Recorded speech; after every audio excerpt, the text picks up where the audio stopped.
I woke up Sunday morning and a member of the Clue crew, Mark, had sent a message to my podcast's Instagram account @PHQ. The message included a screenshot of a spoiler. It turns out this image was from an officially released promotional video titled The Next Chapter. You can go to the Only Murders in the Building homepage, click Extras, and watch this video, which includes spoilers. I'm trying to solve who shot Sazz, yet this deep into the season, with only 3 episodes left, I don't want spoilers, and so I'm torn whether I should talk about it in this video podcast. In the end, I think I have to. At the very, very end, after your feedback, I'll review the new footage, the new shots. I'll give you plenty of time to drop out if you don't want to hear the spoilers, but no, at the very end, we'll review them. For now, we have the left-handed message from Season 1, end the podcast or I'll end you. All the Westies that we saw signing for the Dudenoff Social Security check, they all signed with their right hand. Vince Fish was right-handed while he was writing his Oh Hell score. And look at this, folks. Howard dials his phone with his left hand. But back in Season 2, Episode 3, we can see Howard taking notes with a pen in his right hand. Who is the left-handed suspect? Let's solve Only Murders in the Building, Season 4, Episode 7, Valley of the Dolls. Terrified by a threat inside the Arconia, the trio race out of the city. A member of Charles's family provides refuge, and yet this safe house proves to be anything but. We'll be breaking down each episode for clues, suspects, and blood red herrings on the hunt to learn who shot Zach Galifianakis' fat. Oh, and who shot Sazz? We should learn that too. Who killed Professor Dudenoff? Who poisoned Winnie? We'll look at all those things. Spoilers for the first 3 seasons and Season 4's first 7 episodes of Only Murders in the Building. If you haven't seen all these episodes, pause this video. Go to Cans, but mainly for the camaraderie, and then come back and watch.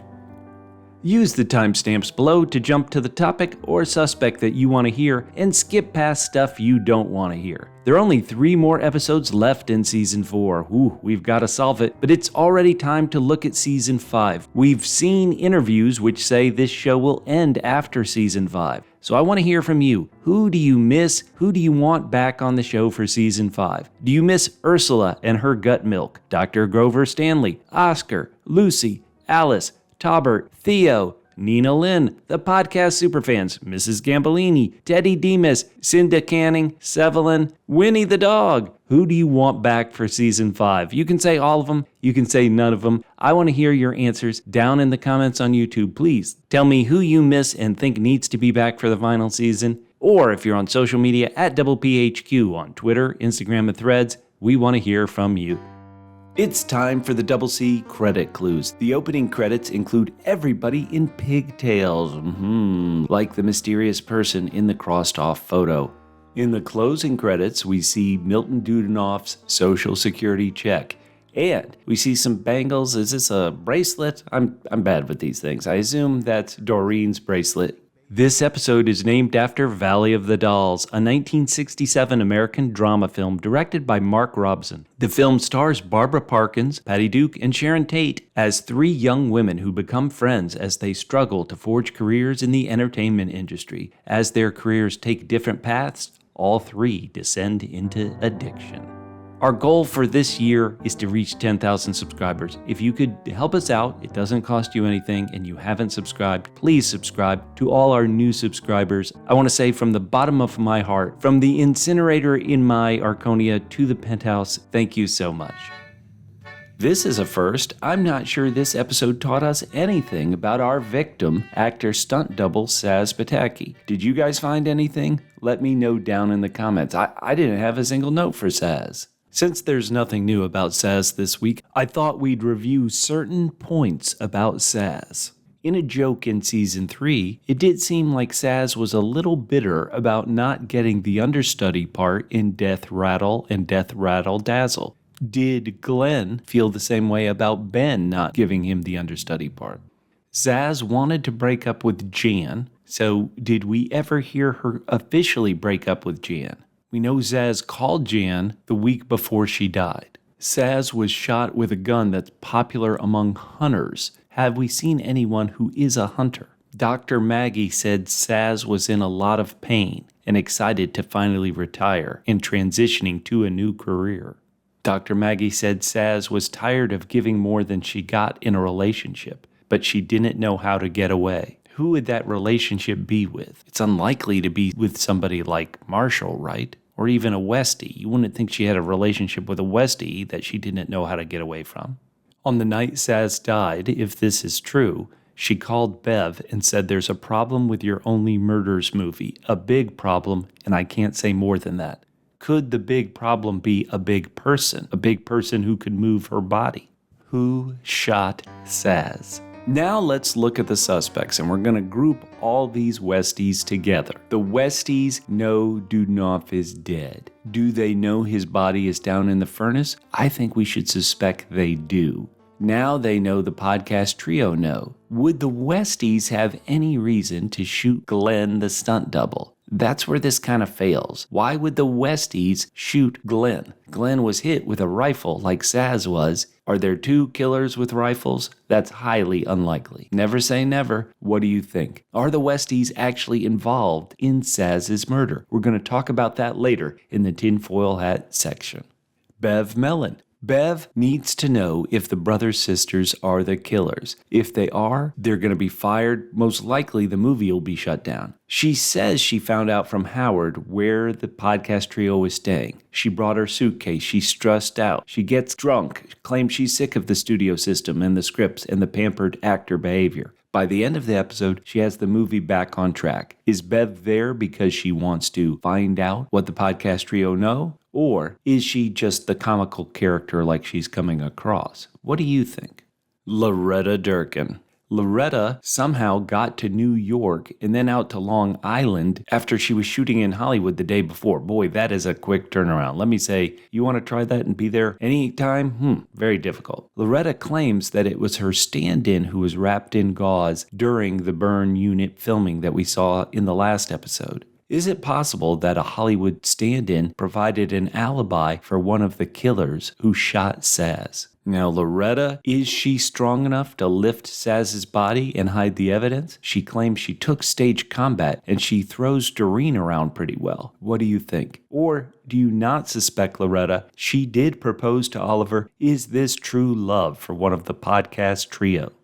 Howard Morris. Howard is assigned to discover if the Westies cashed the Social Security check. He's almost doing more investigation than the podcast trio, right? He's the one listening to the ham radio. I mean, this is getting a little ridiculous. Speaking of ridiculous, Howard showed a little shoulder to get to the answers, but didn't exactly work. But Animal Jobs comes back. Howard discovers the Westies scam. Howard also dials the phone with his left hand. Is he ambidextrous? We saw Vince Fish deal with two phones, one in each hand. Are Howard and Vince still on the left-handed possibilities? Charles's sister Doreen, who lost her spleen when she was young. Oh, how terrible. Doreen's house, what's going on here? It doesn't have a mailbox on the curb? What's going on out in Long Island? Does the mailman actually come up to your house? Maureen and her husband, they named their boat the Master Boater. Stay classy, Big Mike. Doreen has a crush on Oliver and puts on a wig with pigtails. Many of her dolls have pigtails. Is Doreen sneaking into the city? She's heard the podcast. She knows everything. Big Mike, living on the boat. And he claims he wasn't at Cans for the wrong reasons. What do you think? Can we trust Big Mike? Oliver Putnam. Oliver is breaking up a long-distance relationship with a text. Ugh, terrible. But if it works, hey. No, I'm kidding. That's terrible. Oliver is being completely honest. He admits to being Ronnie. Ooh, not good. Oliver admits he hasn't been in a real relationship in decades. Ouch. He offers Loretta the chance to run away. What do you guys want? Are you invested in this relationship? Oliver deserves a happy ending. Let's get it to him. Charles Hayden Savage. Gaslighting Charles thinks everyone is getting killed or in danger because of his podcast. I've said before, that doesn't really seem like the motive. Why did the killers kill Sazz? Mabel Mora. Mabel is making a new murder board and she writes a card, Sazz in the West Tower. Was Sazz ever in the West Tower? I don't remember that, do you? Have they discovered that? Why did they decide to go to Charles's sister's place? They didn't go to Oliver's son Will's place, and they didn't go to Mabel's mother's house. What do you think? Which of the three would be the safest? On this week's tinfoil hat theory, I'm going to go with a theory to prove people are innocent. This is called the Westies are innocent theory. I talked about it briefly last week, but let's really lay out a plan of how the West Tower apartment residents are innocent of all these crimes. Number one, they're all former students and they're all seemingly friends with Professor Dudenoff. Professor Dudenoff liked them enough that he allowed his former students to get into a rent control scam so they could live in this nice apartment building. If one of them killed Dudenoff, it would imply that he had a bad read of their intentions, of their character. From what we've seen, and it's not very much, Professor Dudenoff seems like an okay guy. So let's say he picks students who are okay. Now, Professor Dudenoff did die. He did end up dead in the incinerator. Imagine he is at the end of his life. He realizes that once he dies, all his wonderful former students are going to be kicked out. He decides, hey, you know what? I'm going to figure out a way so that the authorities don't know I died, so my students can keep living rent-controlled in the nice Arconia. He encourages them to hide his body, don't tell anybody he's dead, and to drop his body in the incinerator so there won't be a smell, there won't be a trace. To keep up the ruse, they keep cashing his Social Security checks. They buy pork legs from Portugal themselves to keep up the deception that he is in Portugal. They use his Social Security checks to buy things like drones, to keep an eye on the apartment building and make sure they're completely safe. Everything is perfect, everything's going great, but then suddenly somebody dies in the Arconia, admittedly in the East Tower, and they start getting nervous.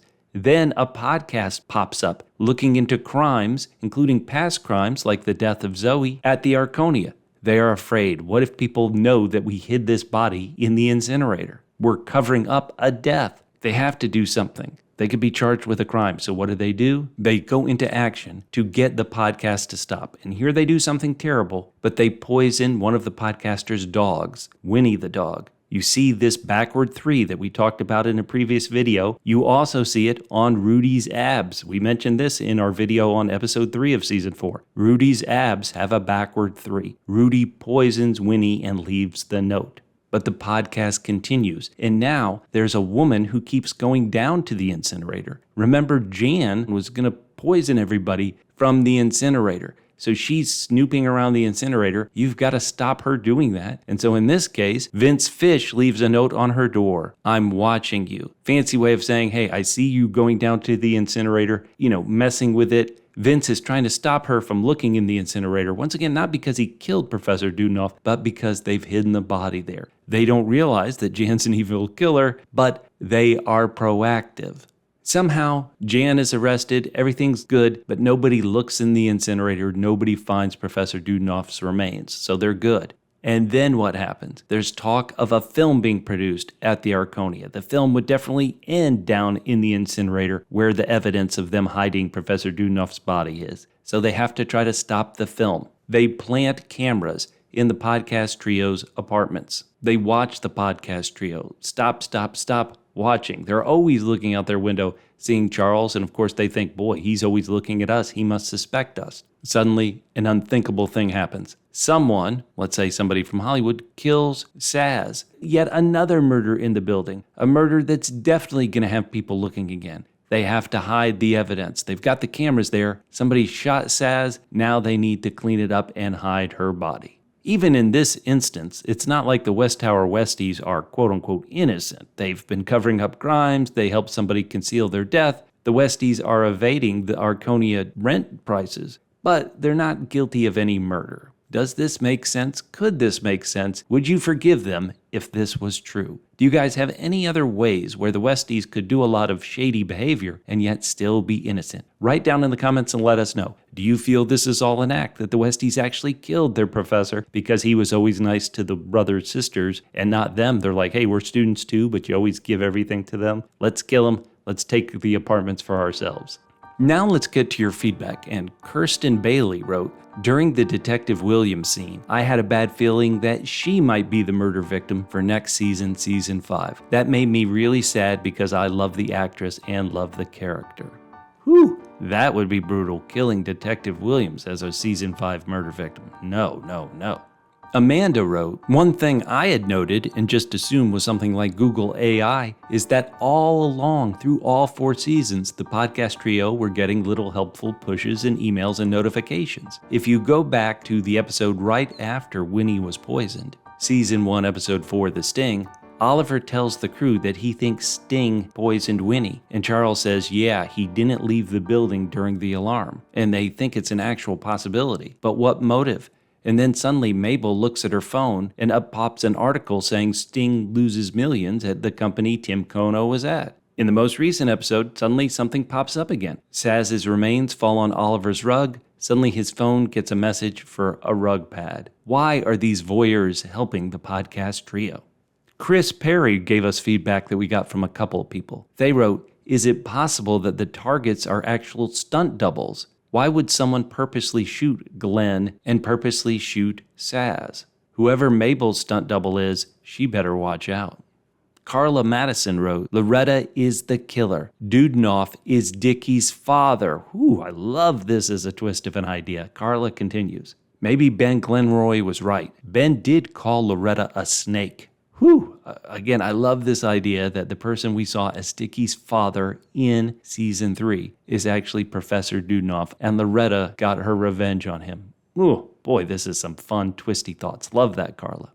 Last week, we went through the stolen script theory, and I just said my personal belief that it didn't make sense to me that Sazz would write a script, and we wouldn't get any hint of it through the first 6 episodes. Again, who cares what my opinion is, but many of you guys wrote in with feedback, like Ace of Teacups, who wrote, what if Professor Dudenoff wrote the script that Marshall stole? He killed Dudenoff, Sazz found out about it, and he had to silence her. Similarly, Gawanji wrote, my wife and I came up with the idea that Dudenoff wrote the script. Here we go, everybody's coming to this, so brilliant. But then Amanda wrote, I like the idea that Jan wrote the script, or even Inez, and that's why the script is so kind to Charles. Whew. The stolen script theory has many branches. Do you guys believe this theory? And if so, who wrote the script? Sazz, Professor Dudenoff, Jan, Inez? Let's hear it. All right, everybody, if you don't want spoilers, now is your time to leave. We're going to discuss the new shots that appear in the promo. I'm going to give you a 5-second countdown if you don't want to hear this to leave. So be sure to stop this, click away in 5, 4, 3, 2, 1. In this video, the first new shot is a different view of something we got in one of the other trailers. It's a hand on a rifle. It appears, I hope I get this right, to be a white hand, a white person. They appear to have short fingernails. Is it a male's hand? What do you guys think of the hand on the rifle? In this shot, and it could be a fake out, the promos have included, kind of imaginary scenes and things like that. But in this scene, we see the bullet puncture the window in Charles's apartment, then hit Sazz. Does this ruin the shot came from within Charles's apartment theory? What do you think? We have a new shot of Charles and Oliver on their own. I'm pretty sure this is in Los Angeles. Aren't those kind of palm leaves there? Here we go, big spoilers. We see an audio recording device. It's a reel-to-reel, and a note next to it. The note reads, you are cordially invited to my funeral. Don't tell Helga. Signed, Dudenoff. On the reel-to-reel recording, there's a label that says Davis Productions. Do we know a Davis? We see hands, I believe they're white hands, clap for sound sync in front of a motion picture camera. In the background, we see distraught Rudy and Inez, people hugging. I'm going to assume that's Anna hugging her father, Alfonso. It cuts to a different shot of somebody wearing glasses. I do believe, based on the hair, this is Vince Fish looking through the camera lens.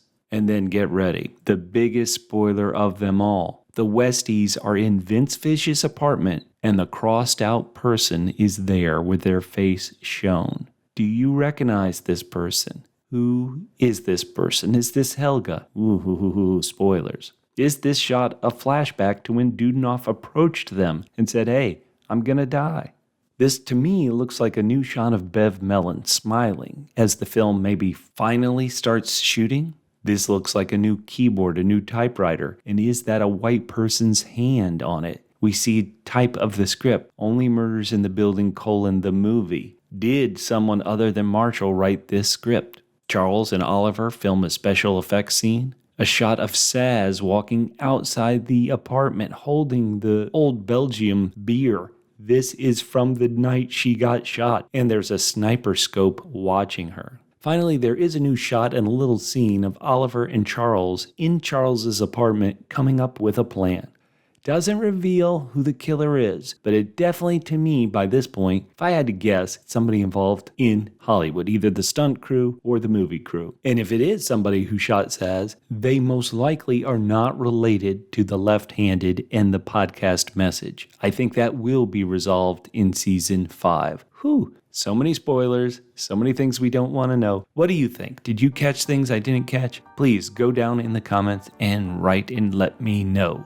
Next week, we're getting Season 4, Episode 8, entitled Lifeboat. That's after an Alfred Hitchcock movie. Get ready, everybody. Charles, Oliver, and Mabel combine forces with the film actors in an epic showdown against the Westies. Whew, you can't handle the truth. Talk to you next week. Keep your feedback coming in, and please subscribe.